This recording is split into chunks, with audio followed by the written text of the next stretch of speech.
Então, no bloco anterior, pessoal, nós trabalhamos e paramos aqui, onde temos esses conceitos históricos que eles são essenciais para nós, enquanto professores de história, quando vamos trabalhar com, a, com o componente curricular de história.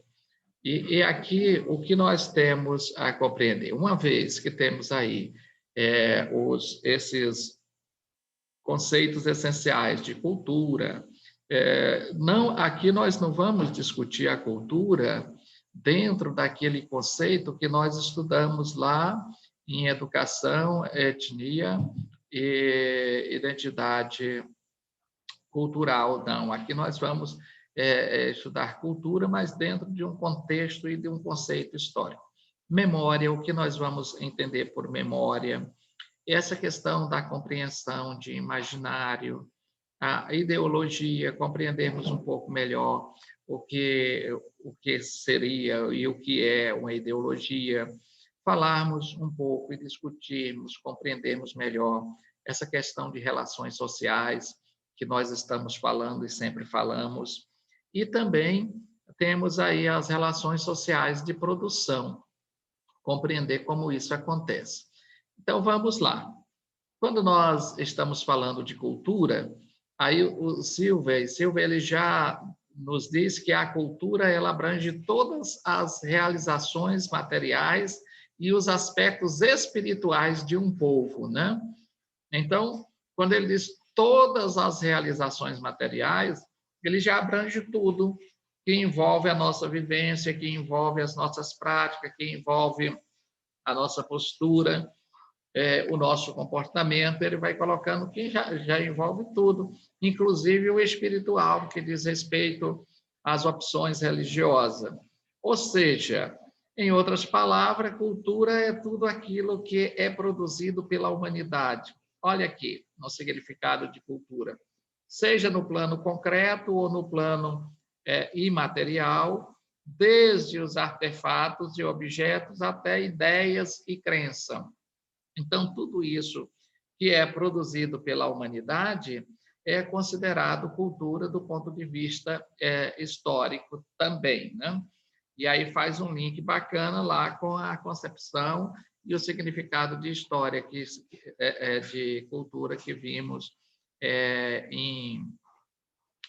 tanto em multiculturalismo, como vimos também em educação, etnia e identidade cultural. Né? Então, veja que a cultura é todo o complexo de conhecimento, de toda habilidade humana empregada socialmente.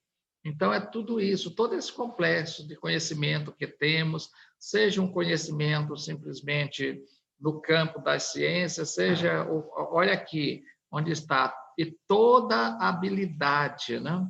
Parece que chegou alguém aqui para ser admitido, deixa eu admitir a irmã Fernanda, né? Todo o complexo, toda a habilidade humana existente, então, que é empregada socialmente. Além disso, a cultura também é todo o comportamento aprendido de um modo independente da questão biológica. Ou seja, tudo que aprendemos independente da questão biológica, todo o comportamento que temos, e isso tudo é considerado como cultura, né? Então, quando vamos trabalhar do ponto de vista histórico, a gente procura compreender essas questões da cultura, levando em consideração todo esse arcabouço para a identificação histórica de uma determinada sociedade, de um determinado povo, em um determinado momento histórico também, né? E aí sim, chegamos aqui na questão da memória. Memória aqui não é só a gente ser bom para lembrar das coisas, né? Memória aqui ela ganha uma outra dimensão, ganha novos adornos para esta compreensão do que seja memória. Estamos trabalhando aqui com memória histórica, né? O Jacques Le Goff, que foi citado por Silva, 2001, né? Ele propõe que a memória é a propriedade de conservar certas informações, propriedade que se refere a um conjunto de funções psíquicas, né? Que permite ao indivíduo atualizar impressões ou informações passadas ou reinterpretadas como passadas, né? Então, o Legoff ele traz essa informação que memória é essa capacidade que nós temos de conservar as coisas na nossa lembrança, né? Essas informações que ficam gravadas, né? Essas propriedades que elas fazem parte desse arcabouço das funções psíquicas que temos, né? E aí, sim, elas nos permitem atualizar essas impressões, né?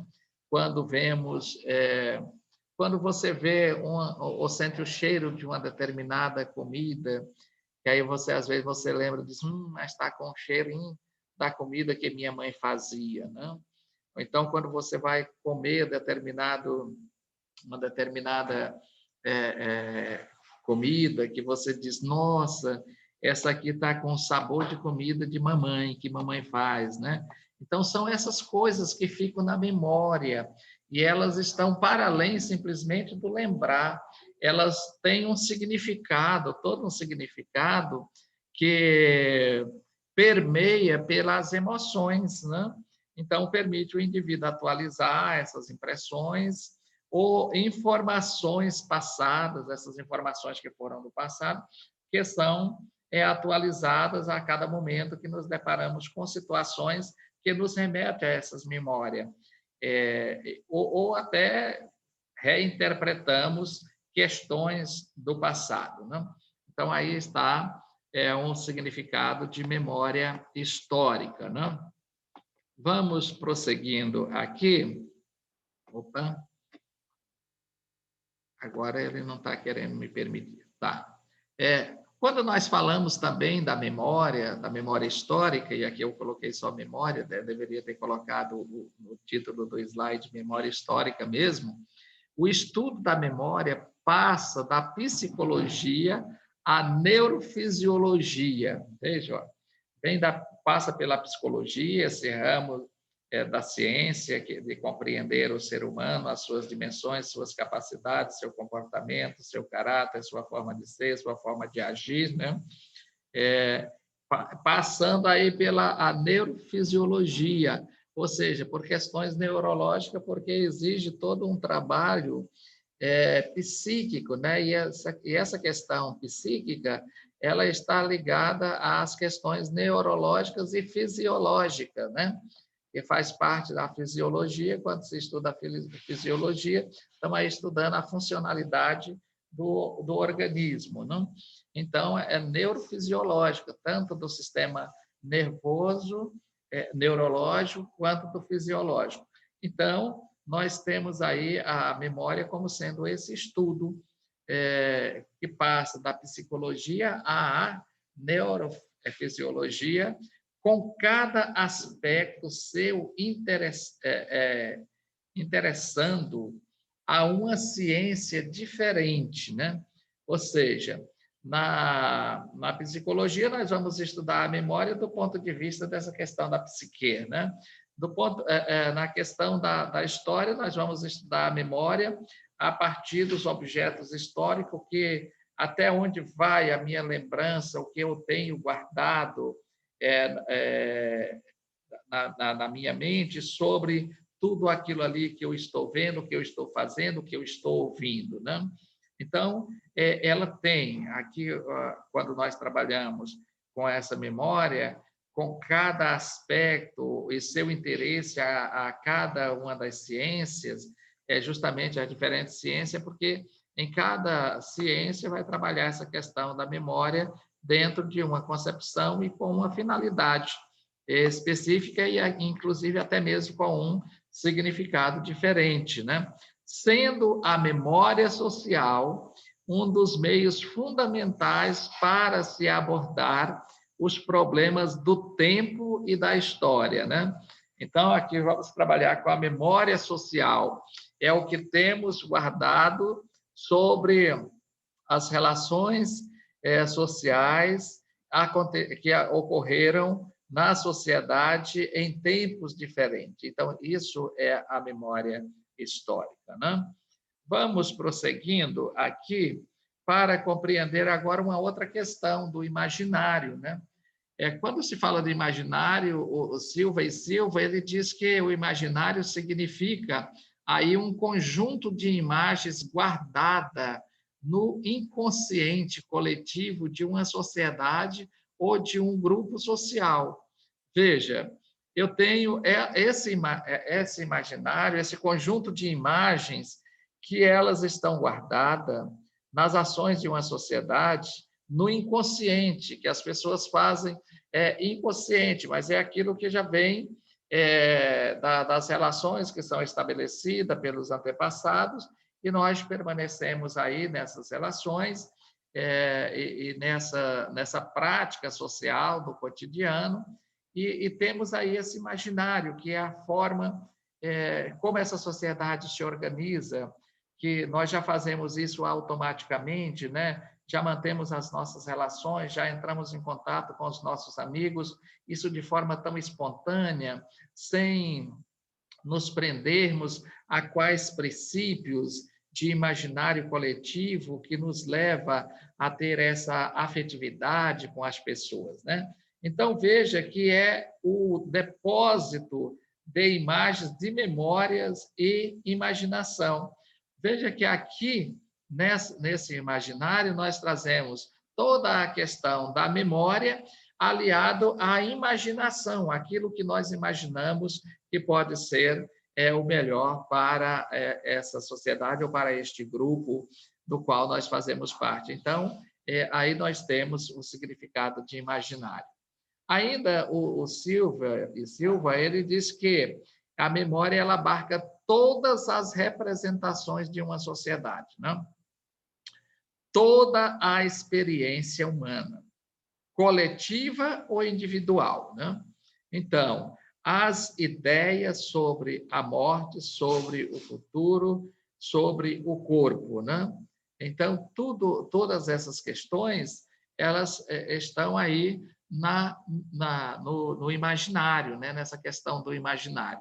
E aqui, quando nós falamos sobre a morte, né? Sobre o futuro, sobre o corpo, é engraçado como esse imaginário ele se faz presente. Aí nós vamos pegar aqui, lá no material também eu coloquei a morte como sendo, para exemplificar de forma mais clara, que eu acredito que ficou mais acessível à ressignificação de cada um de vocês. Então, aqui, a morte ela está no imaginário social, de todas as experiências e de todas as representações do ser humano e em todas as sociedades. E aí eu gosto sempre de dizer que tudo o que nós temos por certo na vida é que a morte vai chegar, né? É a certeza absoluta que temos, que ela vai chegar para nós, né? Muito embora nós não desejamos e nem queremos, né? Mas ela vai chegar, isso com certeza ela chegará. Então, veja que, mesmo aqui pegando o momento da morte como sendo um imaginário, ele tem representatividades diferentes, né? Em alguns povos, a morte ela é celebrada com festa, né? Se faz festa para celebrar a morte de alguém.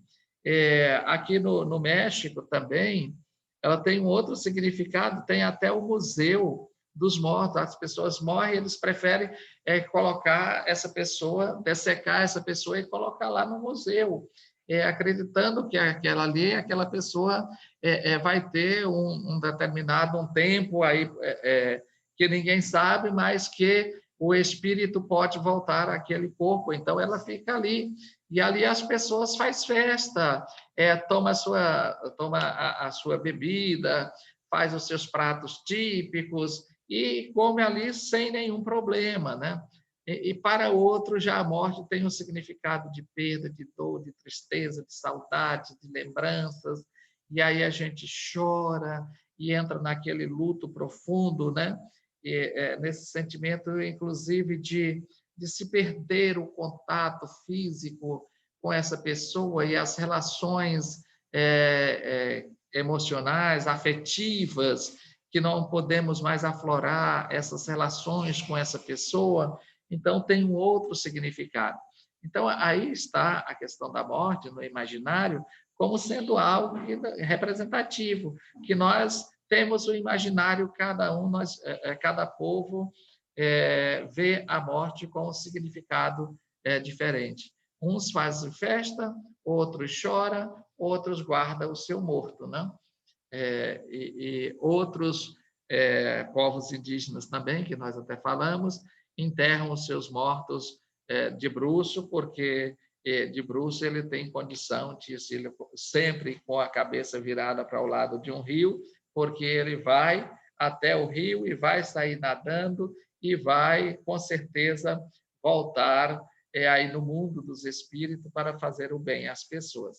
Então, é esse significado que a morte tem, eu acho ele bacana para se exemplificar esse imaginário. Então, o imaginário ele abarca os aspectos da tessitura das relações sociais.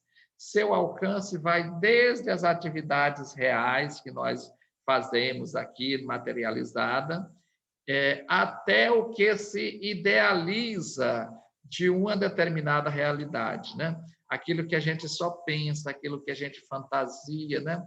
Todos nós já passamos por esse momento na nossa infância, no nosso tempo de criança, né?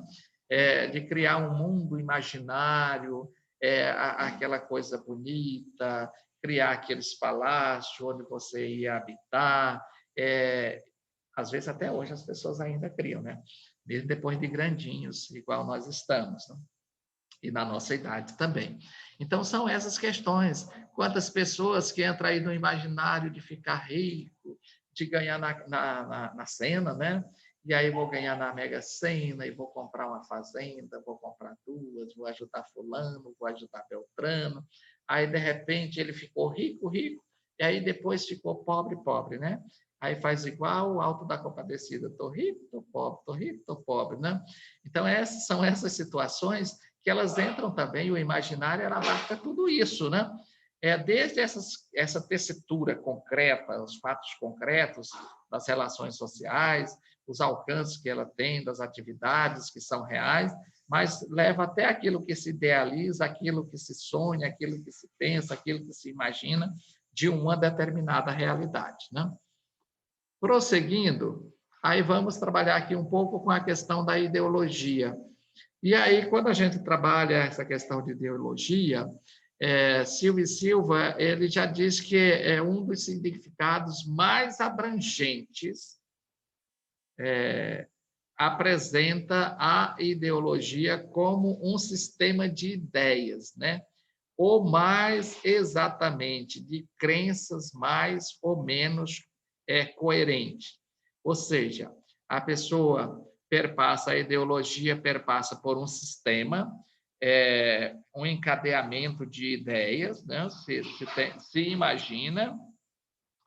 Se imagina algo dentro de um imaginário, aí se sistematiza, essa sistematização perpassa por uma ideia, e aí são estabelecidas aquilo que se acredita que essa ideologia é capaz de explicar e é capaz de produzir realidades nas relações sociais que são estabelecidas na sociedade. Então, abrangentes que apresentam a ideologia como esse sistema de ideias, né? Ou seja, mais exatamente de crenças, mais ou menos coerente aquilo que nós fazemos. Por isso que é um sistema de ideia, porque o sistema ele vai encontrando uma coerência para explicar a razão das coisas e a razão de ser, a razão da existência, né?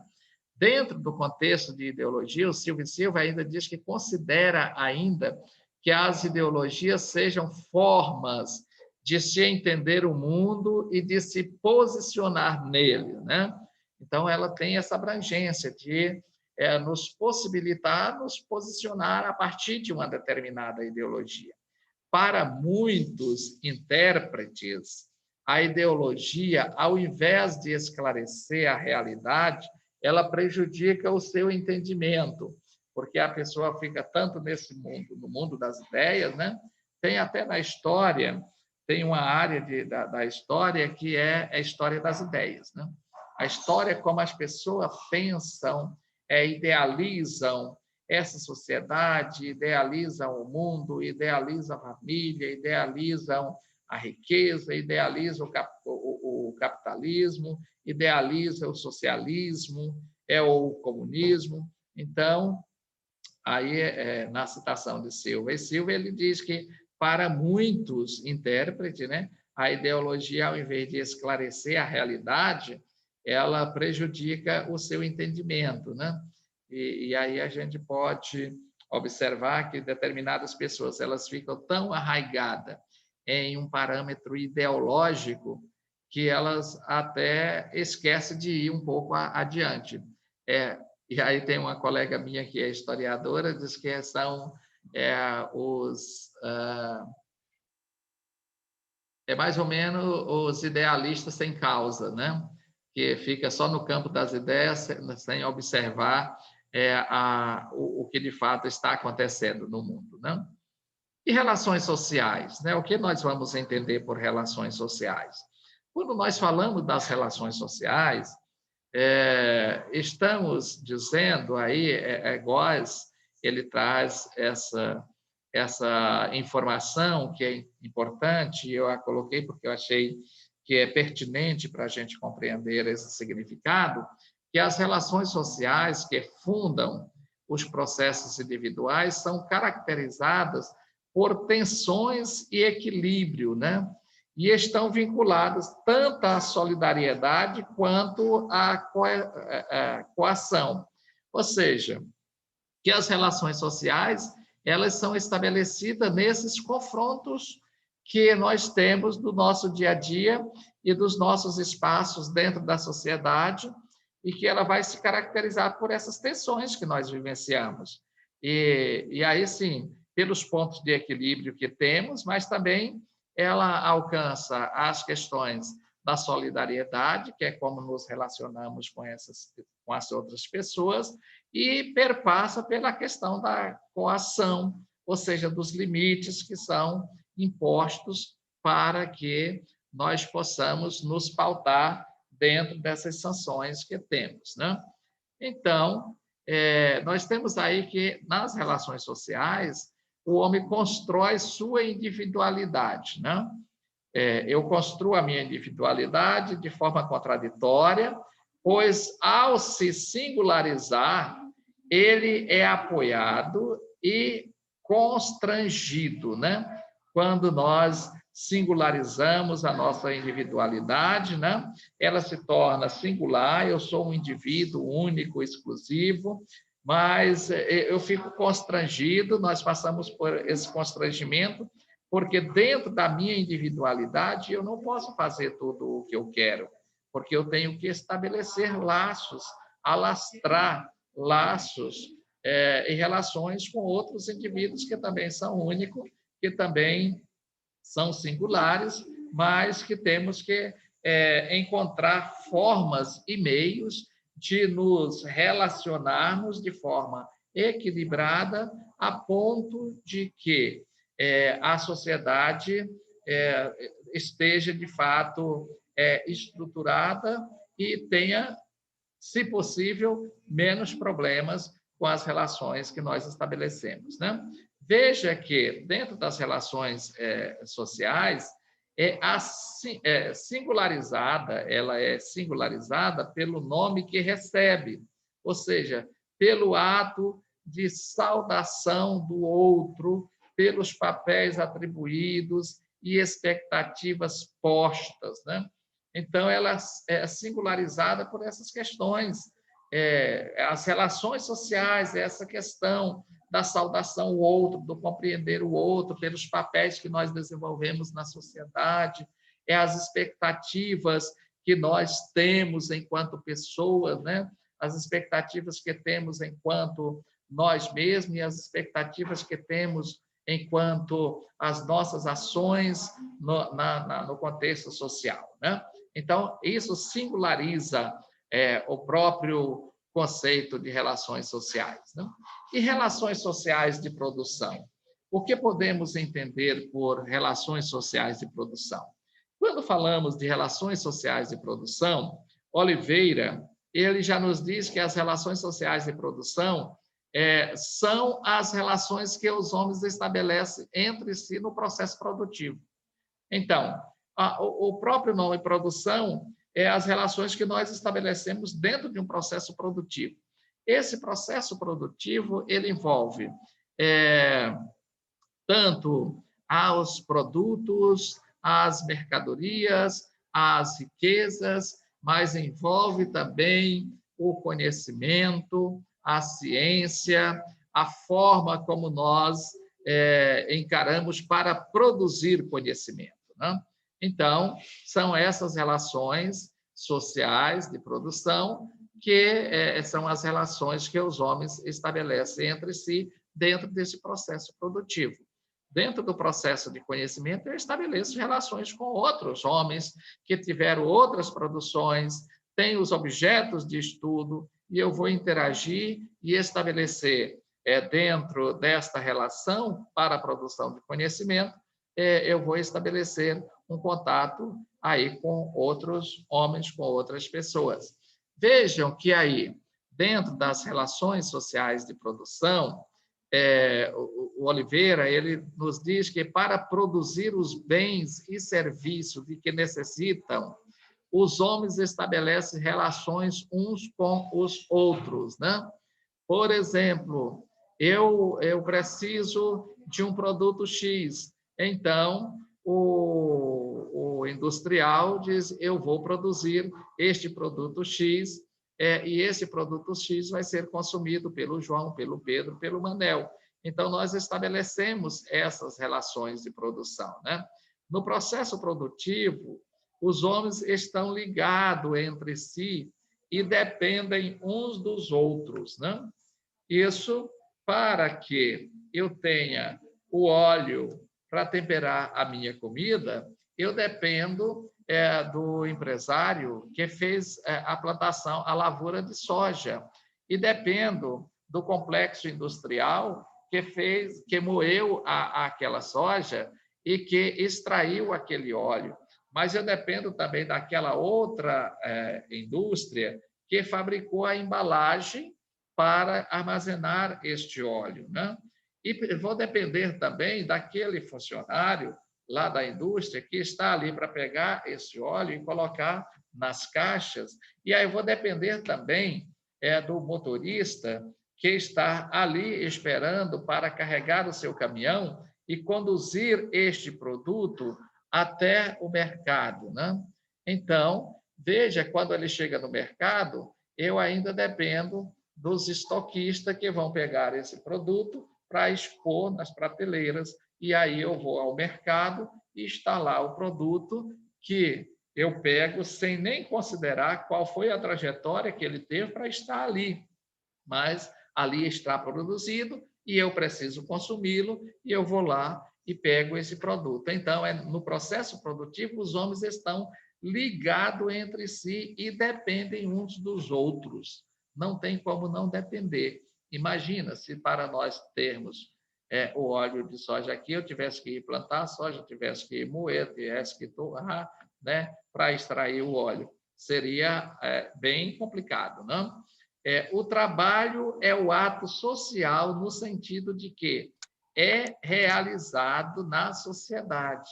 Então, veja que é por meio do trabalho, o trabalho é que estabelece essas relações sociais de produção, e por meio do trabalho, que é esse ato social, é que nós chegamos a esse ponto de termos essa realidade na sociedade dentro dessas relações de produção, né? Opa, chegamos ao final. Aqui nós estamos chegando ao final, agora eu vou interromper aqui a gravação. Nós temos aí 2 minutos. Se alguém quiser falar